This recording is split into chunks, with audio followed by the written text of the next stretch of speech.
Greeting everyone from the House of Isis.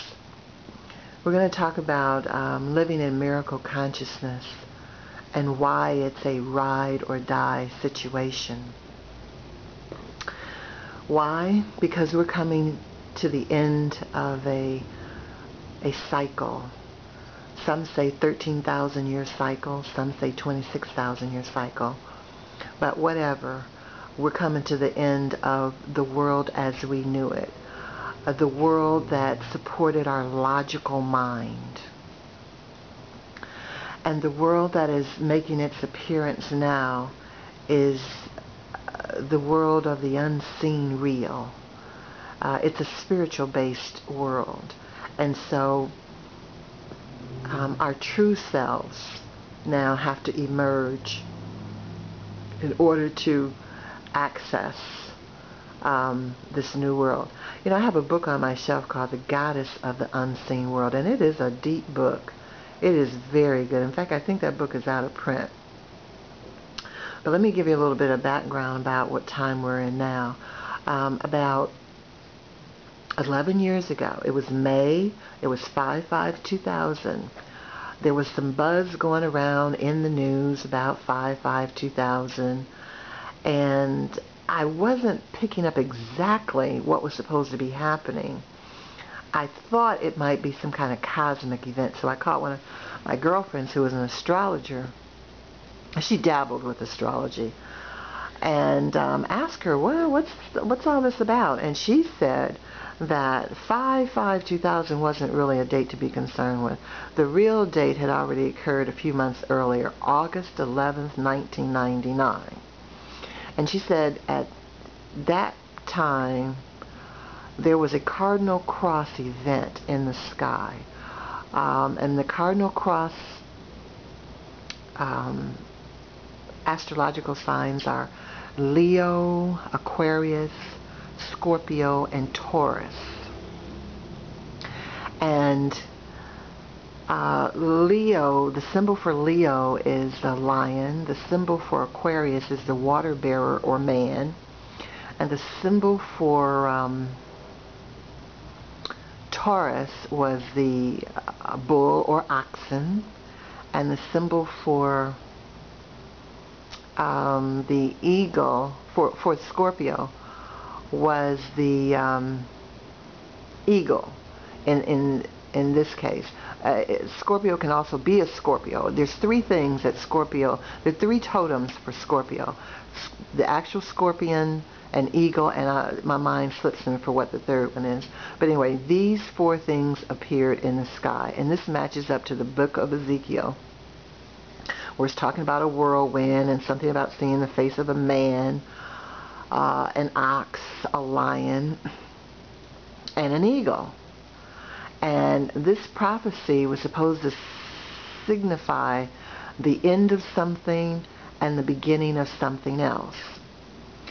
So I asked my friend, well, why then are they talking about 5/5/2000 if August 11th was, you know, the true date? And she didn't have an answer for me then. So I forgot about it until the next year. I was attending a summit in Atlanta, Georgia, and another astrologer was speaking. And she also brought up August 11th, 1999. And she said that it was a wheel. And she mentioned something like Ezekiel's wheel, and that this wheel was going to turn 13 times until 2012. And every year that this wheel turned, we would be moving away from a physically based world to a spiritual based world. Now, both these astrologers said that not everybody is going to be able to make the leap, and mainly because the logical mind will have to die. And you know, people will have too much fear to be able to make that transition. And I thought about, when I heard the second astrologer talk about that, I thought about the author and lecturer Malidoma Somé, who I had heard years earlier speak about the initiation process that the boys in his village in Africa went through as teenagers, and how important it was to let the logical mind die. They go into the woods because they have to learn how to depend on nature, on the universe, whatever you want to call it. Some people will say on God, but they had to learn that you're surrounded by magic. You are always cared for. And I guess they feel like women have this ability innately. Although in the Western world, a lot of women have definitely put it on the back burner. Don't have a clue. But they wanted to make sure that the men were brought up to speed. That's why at 13 years old, I think that was like the age that they did this, around that age. Although he was a little bit older at the time. But anyway, they send them into the woods for 6 weeks. And if you're not able to pick up the messages that you're supposed to pick up from nature, you would die. It's just that serious. That's why this thing is ride or die. Ride this miracle stream or die. Out of the, I think he said out of the 16 boys that went with him, only 13 returned. 3 of them just didn't make it.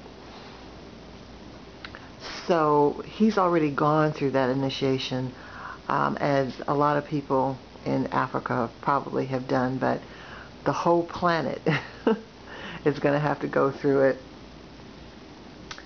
now, because this is the real world coming back. We've been living in an illusion, a world where we're taught from a very early age that everything that we need is outside of us. How to make a living or earn a living, it's outside of us, at a job, you know, and most of us are doing work that has nothing to do with why we're here. And it's a statistical fact that most heart attacks happen on Monday mornings between 7 and 9, which is when most people are getting ready to go to work, because people hate their job. They're going against their own souls. They're stepping out every day into an alien force field, and it's at some point it finally takes a toll on them. We're taught that God is outside. You know, we're bundled up as kids, and we got to go to church. That's where God is. Now, I know for a lot of people, it's, oh no, God lives inside me. We just go to church for the singing and the fellowship. Okay, but I'm saying basically, at the time I was growing up, I wasn't taught that God was inside of me. I was taught that it was outside of me. And then when I became Catholic at like age 9 or 10, you know, it was like the priest. You go to, you know, you confess to something outside of you. You know, you go to confession. But everything is outside of you. So those inner realms that are within us have been dormant. And dormant no longer, because things are about to change, and so it'll be good to go back to your passion, go back to doing something that you love, overriding the frequencies that you don't want. And it can be done. You know, in ancient times these were everyday occurrences because there wasn't so much confusion about who we were. There wasn't so much trying to override you. But now it will take a little bit of effort. I remember taking a workshop on dreams from a guy who had worked with the government in some capacity as a remote viewer or a mentalist, something working with the mind, but he had made a choice to leave that atmosphere. I was now teaching this workshop, and he was talking about overriding frequencies and how he had been stopped by a cop once and for running a stop sign. And he told the cop he didn't run a stop sign because there wasn't a stop sign at that corner. So when they went back to the corner, lo and behold, there was not a stop sign, no stop sign in sight. Now the cop is puzzled. He's scratching his head. He's trying to figure out, where did that stop sign go? What had happened was, this guy had taken another frequency, the frequency of his desire, and he overrode the one frequency where a stop sign appeared. You know, it's a bunch of light molecules floating. Reality is a bunch of light molecules floating around. And you get to take authority and decide what works for you. And this is what he did. And he was teaching his son that. He and his wife had a 5-year-old son. And they were having his 5th birthday at Chuck E. Cheese. And it's time to go. Little boy didn't want to go. And they wouldn't give him any more tokens.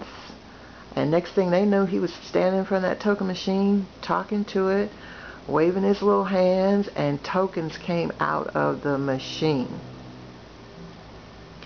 You know, this is the difference between going outside of yourself to learn ABCs and someone sitting down and explaining to you about you're living in a world of magic and you have the power within you to harness and direct that the power within you to take advantage of all this magic that's around you. And so they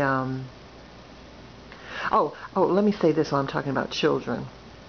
Because children have just come from the other side, it's so important to protect their fantasy land, that fantasy realm for them, because their fantasies and that magic is the umbilical cord to the real world. And there's a concerted effort on the planet to co-opt that and make their individual power, inner realm power, follow the templates. You know, this is, you know, watching a lot of cartoons and making them want to, you know, meet the latest bear or buy the latest mouse or go to a amusement park where these things are walking around. I mean, those things in and of themselves are okay, but you have to understand they have magical creatures themselves. They have fantasy worlds within themselves that work for them. They don't need assistance, you know. So try to protect that as much as possible, because this is their place of safety. That inner realm is the place of safety that they will have as things begin to change. I remember the story about an earthquake in Mexico and how it toppled a hospital and the maternity ward of a hospital. And when they found the babies, all the babies were alive. Now, their parents had died, but all the babies were alive. They didn't know what to fear. You know, they were still in their essence. Anyway, that's all for now. But join me. We're going to talk about a lot of things. We're going to talk about attention. Where's your attention? The healing properties of crystals and flowers. Having a Zen kitchen. Water and its importance. So until the next time, take care and be well. From the House of Isis.